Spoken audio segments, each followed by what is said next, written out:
மக்களே பாருங்க, எங்களுடைய விவசாயத்தை பாருங்க, எப்படி மழை பெஞ்சு எப்படி இருக்குது பாருங்கள். வயக்காடு ஃபுல்லாக எல்லாம் வெள்ளக்காடாக இருக்குது பாருங்கள். அதுதான் ஏரி, அதோ தெரிந்து பாருங்கள். அந்த மலை பக்கத்தில் தான் இங்கே ஏரி பாருங்கள். மக்களை விவசாயம் பிடிக்குன்னா ஒரு சப்ஸ்கிரைப் பண்ணுங்க. விவசாயம் பிடிக்குனாலும் பாருங்க, பிடிச்சிங்களே சப்ஸ்கிரைப் பண்ணுங்கள். பிடிக்கலன்னா தள்ளி விட்ருங்க. மக்களை பாருங்கள் எப்படி இருக்குது பாருங்கள். எங்களுடைய விவசாயம் எல்லாம் நட்டவங்க நட்டாங்க, ஓட்டினாங்க. கரமாக கிடக்கிறது கரமாக இருக்க. இங்கே இருங்க, நைட்டு சரியான மழை பாருங்கள்.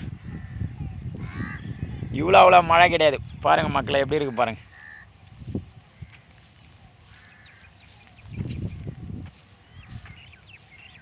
ஃபுல்லு சக்கதான மழை எப்படி இருக்குது பாருங்கள். மக்களை தண்ணியாகவா இருக்கா பாரு. ஃபுல்லாக எல்லாம் நெதானத்துக்கு ஒரே மட்டமாக இருக்கு.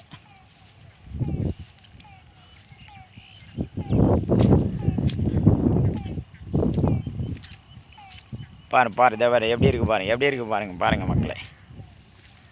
இந்த ஒரு இடம் கூட பாக்கி கிடையாது, எல்லாம் ஃபுல்லாக ஏரி மாதிரியாவே இருக்குது பாருங்கள்.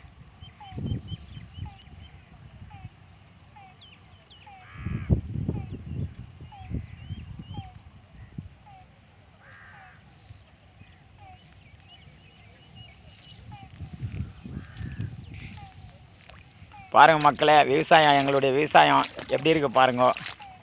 பார்த்து பிடிச்சிருந்தீங்களோ ஒரு சப்ஸ்கிரைப் பண்ணுங்க. பிடிக்கலன்னா தள்ளி விட்டுடுங்க.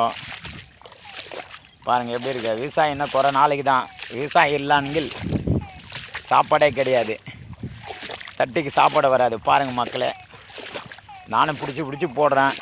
யாருமே பார்க்க மாட்டேங்கிறீங்க, ஒரு சப்ஸ்கிரைப் கொடுக்க மாட்டேங்கிறீங்க, தள்ளி விட்டுறீங்க. பாருங்கள் மக்களே, தள்ளி விட்டால் கூட பரவாயில்ல, சந்தோஷம்தான். பாருங்கள் மக்களே எப்படி இருக்குன்னு. ஆனால் பார்க்காத விடாதீங்க. எங்களுடைய விவசாயம் இல்லைன்னா இன்னொரு 20 வருஷத்துக்கு பிற்பாடு போனீங்களே சுத்தமாக விவசாயம் இருக்காது. எல்லாம் மொத்தமாக சைட் போட்டு விற்றுனுக்கிறானுங்க, லேண்ட் போட்டு. பாருங்கள் மக்களை எப்படி இருக்குன்ட்டு.